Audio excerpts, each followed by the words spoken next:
Do you know the true story of Pocahontas? The version you've heard is just part of her incredible life. Her real story is full of unexpected twists, politics between tribes and colonists, and decisions that changed the course of history. Stay with us to discover all the fascinating details of her life, from her childhood to her death.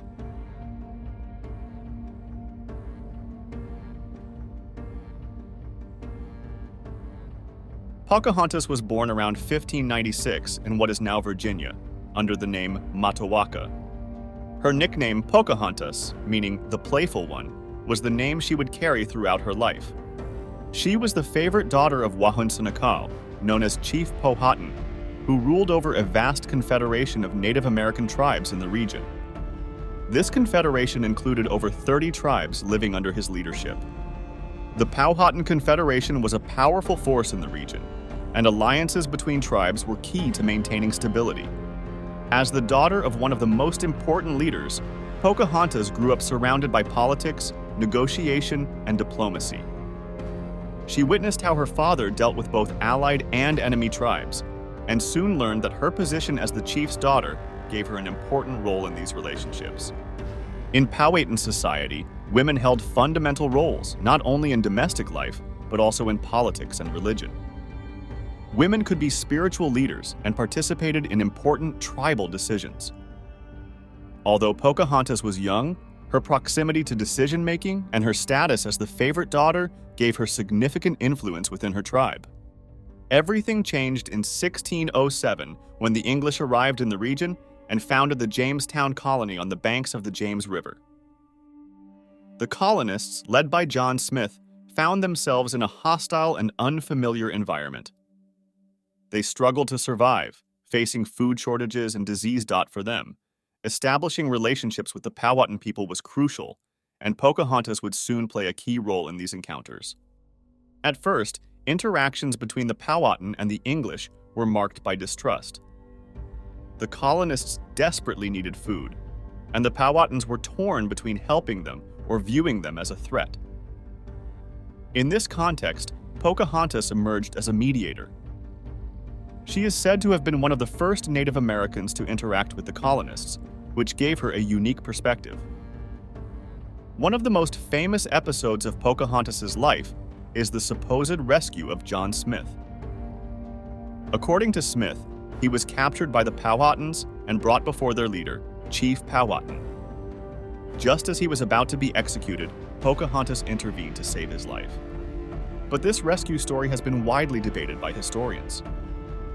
Many historians believe the rescue story was misinterpreted or even fabricated by Smith. Smith's earliest accounts do not mention this incident, and some suggest that what he witnessed was a ritual adoption ceremony in which his life was never truly in danger. Nevertheless, Pocahontas maintained a close relationship with Smith and the colonists during the early years of the colony. After the supposed rescue, Pocahontas continued visiting Jamestown. She often brought food to the colonists, helping them survive through harsh winters. This relationship allowed Pocahontas to become a bridge between her people and the English. Though still a teenager, she played a crucial role in maintaining temporary peace between the Powhatans and the colonists. Despite Pocahontas's efforts to mediate, peace between the Powhatans and the English was fragile.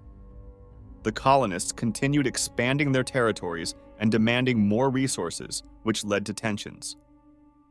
Her father, Chief Powhatan, found himself in a difficult position, trying to maintain control of his land while avoiding open war with the colonists. In 1613, during one of the most tense moments between the colonists and the Powhatans, Pocahontas was kidnapped by the English. Captain Samuel Argall captured her, hoping to use her as a hostage to negotiate with her father. This abduction marked a dramatic change in her life, as she was taken to Jamestown and held prisoner. Despite being held captive, Pocahontas was treated with respect by the English. During her time in Jamestown, she began learning English and adapting to European customs. Little by little, she distanced herself from her life as a Native American and adopted a new identity. Her captivity not only changed her life, but also how the English perceived her. One of the key moments in Pocahontas' life was her conversion to Christianity. During her captivity, she was instructed in the Christian faith and eventually baptized under the name Rebecca. For the colonists, her conversion was seen as a triumph in their mission to civilize the natives, and Pocahontas became a symbol of potential integration between the two cultures.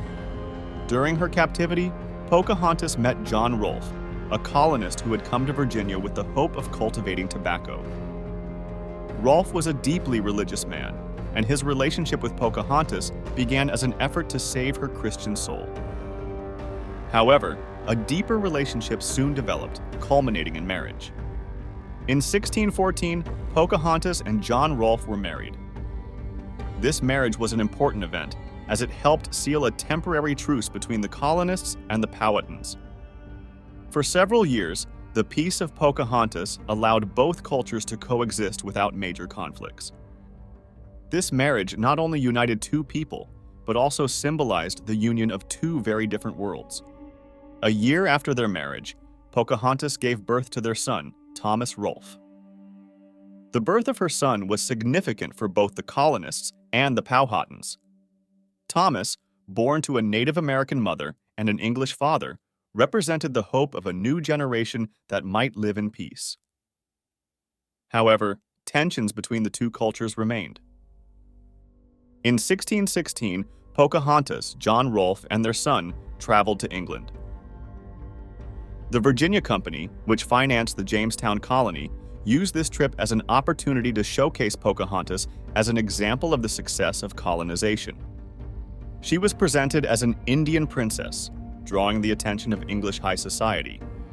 Upon arriving in England, Pocahontas was received with great enthusiasm.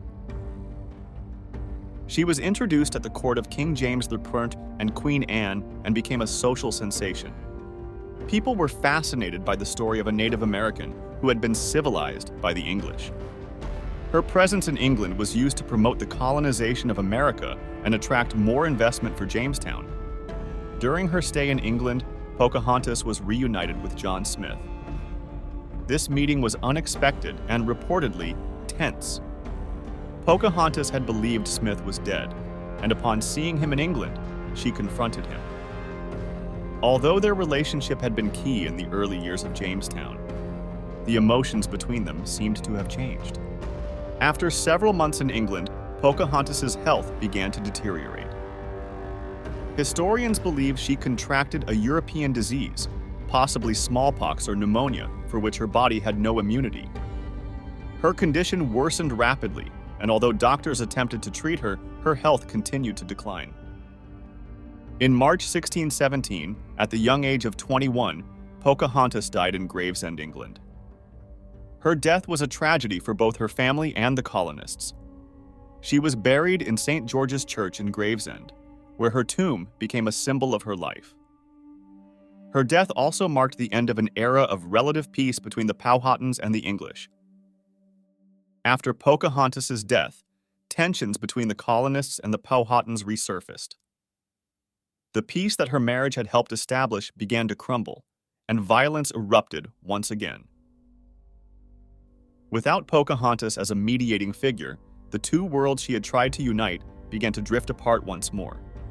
Shortly after Pocahontas's death, her father, Chief Powhatan, also passed away. With his death, the confederation he had led began to disintegrate. Without his leadership, the Powhatan tribes lost cohesion and power, making it easier for the English to expand their colonial reach. Powhatan's death marked the end of an era for his people. With Pocahontas and her father gone, the English colonists began to expand their territory aggressively. Strengthened by the success of tobacco cultivation, the colonists no longer needed the Powhatans as allies. Tensions escalated into confrontations, and the Powhatan Confederation, without strong leadership, could not stop the English invasion. As the colonists continued to expand, the Powhatan Confederation fell apart. The tribes that had once been part of a powerful alliance found themselves increasingly displaced and fragmented. The legacy of the Confederation that Powhatan had built was destroyed by the growing colonial pressure. The world in which Pocahontas grew up disappeared forever. Pocahontas' life was marked by her role as a mediator between two conflicting worlds. From her childhood as the daughter of a leader to her abduction, conversion, and marriage, her life was a series of unexpected events and personal transformations. Though her story has been used as a symbol, the facts reveal a woman caught in the center of a struggle for control of a new continent.